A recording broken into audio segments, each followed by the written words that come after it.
চলুন শুরু করা যাক। আজ আমরা যে বিষয়টা নিয়ে কথা বলবো সেটা ফার্মাসিউটিক্যাল ইন্ডাস্ট্রির কোনো ছোটখাটো পরিবর্তন না। এটা আসলে চিন্তাভাবনার একটা বিরাট বিপ্লব। এই আলোচনাটা আমাদের দেখাবে কিভাবে কোয়ালিটি ম্যানেজমেন্ট কেবল কিছু কাগজের স্তূপ থেকে একটা জীবন্ত সচল সিস্টেমে পরিণত হলো। তো এই পুরো জার্নিটা আমরা কয়েকটা ধাপে বুঝব। প্রথমে দেখব পুরনো ধারণাগুলো কি ছিল আর কেনই বা সেগুলো যথেষ্ট ছিল না। তারপর আস্তে আস্তে আধুনিক সময়ে আসব আর শেষে দেখব আজকের বাস্তবতাটা ঠিক কি। আচ্ছা, চলুন শুরু করা যাক এমন একটা ধারণা দিয়ে যেটা একসময় খুব স্বাভাবিক মনে হলেও আসলে এর মধ্যে অনেক সমস্যা ছিল। মানে আগে ভাবা হতো কোয়ালিটি মানেই হচ্ছে ঠিকঠাক ডকুমেন্ট থাকা, একগাদা এসওপি বা স্ট্যান্ডার্ড অপারেটিং প্রসিডিওর থাকলেই যেন কোয়ালিটির গ্যারান্টি। কিন্তু প্রশ্নটা হলো, এটাই কি যথেষ্ট? ধরুন সব এসওপি একদম নিখুঁত, সব রেকর্ড ঠিকঠাক, তাহলেই কি কোয়ালিটি নিশ্চিত হয়ে গেল? মজার ব্যাপার হলো, প্রথম দিকে কিন্তু নিয়ন্ত্রক সংস্থাও এটাই বিশ্বাস করত। ভাবা হতো কাগজে কলমে সব ঠিক তো মানে সব ঠিক। কিন্তু বাস্তবতা কি আসলে তাই বলছিল? কিন্তু খুব তাড়াতাড়ি এই ধারণায় ফাটল ধরতে শুরু করল। দেখা গেল দারুণ সব ডকুমেন্ট থাকা সত্ত্বেও কোম্পানিগুলোতে একই ভুল বারবার হচ্ছে। সেই একই সমস্যা, একই রকম ব্যাচ ফেলিওর, এমনকি বাজার থেকে প্রোডাক্ট ফিরিয়ে আনার মতো বড় ঘটনাও ঘটছিল। আর এটাই ইন্ডাস্ট্রি আর নিয়ন্ত্রক সংস্থা দুজনকেই একটা কঠিন বাস্তবতার সামনে এনে দাঁড় করিয়ে দিল। আর ঠিক এই পয়েন্টেই সবার একটা বড় উপলব্ধি হলো, আরে আসল জিনিস তো ডকুমেন্ট না, আসল জিনিস হলো সিস্টেমের পারফরম্যান্স। মানে একটা সিস্টেম বাস্তবে কতটা ভালো কাজ করছে সেটাই তো কোয়ালিটির আসল মাপকাঠি। আর এই চিন্তাটাই কিন্তু কোয়ালিটি ম্যানেজমেন্ট সিস্টেম বা কিউএমএস-এর দিকে যাওয়ার দরজাটা খুলে দিয়েছিল।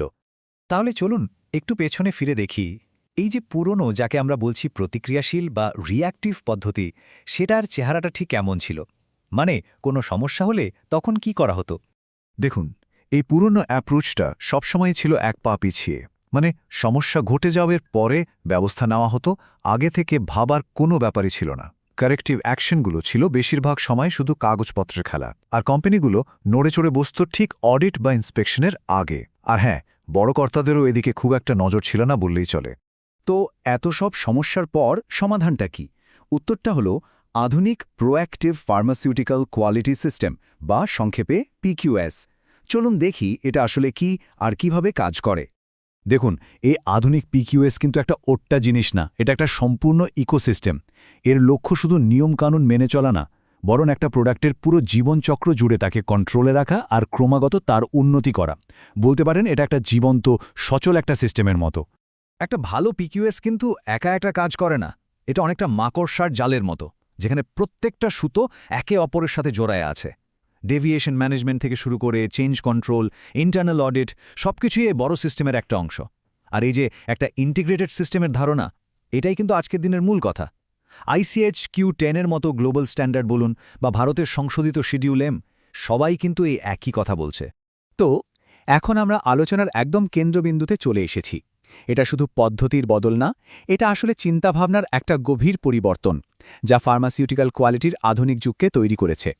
পুরনো আর নতুন চিন্তাভাবনার মধ্যে পার্থক্যটা আকাশ পাতাল। ভাবুন একবার, আগে যেখানে সবকিছু ছিল রিঅ্যাক্টিভ আর শুধু ডকুমেন্ট নির্ভর, এখন সেটা প্রোঅ্যাক্টিভ, পারফরম্যান্স নির্ভর আর ঝুঁকি ভিত্তিক। আগে লক্ষ্য ছিল কোনো মতে ইন্সপেকশনটা পার করা, আর এখনকার লক্ষ্য হল অবিরাম উন্নতি করা। তার মানে সবচেয়ে বড় যে পরিবর্তনটা এসেছে সেটা হলো এই ফোকাসটা ইন্সপেকশন থেকে সরে গিয়ে এখন পুরো সিস্টেমের ওপর।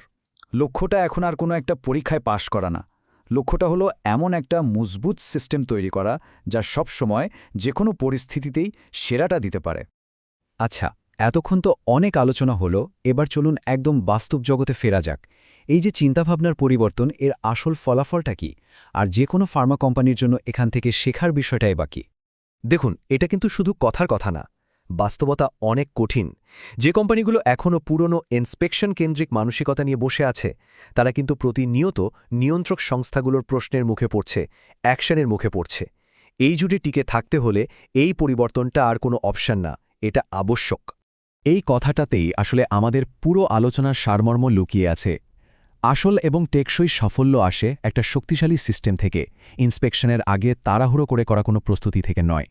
টেকসই কমপ্লায়েন্স মানে হলো এমন একটা অবস্থা যা জোর করে আনতে হয় না, যা কোম্পানির সংস্কৃতিরই একটা অংশ হয়ে দাঁড়ায়। আর শেষ করার আগে এই প্রশ্নটাই সবার ভাবার জন্য রেখে যাচ্ছি। কোনো একটা কোম্পানির কোয়ালিটি সিস্টেম কি শুধুই ইন্সপেকশন পার করার জন্য বানানো একটা মঞ্চ, নাকি সেটা সত্যিকারের টেকসই কোয়ালিটির ওপর ভিত্তি করে তৈরি একটা মজবুত দুর্গ? আর এই প্রশ্নের উত্তরের মধ্যেই কিন্তু লুকিয়ে আছে আজকের ফার্মা ইন্ডাস্ট্রিতে তার টিকে থাকার ভবিষ্যৎ।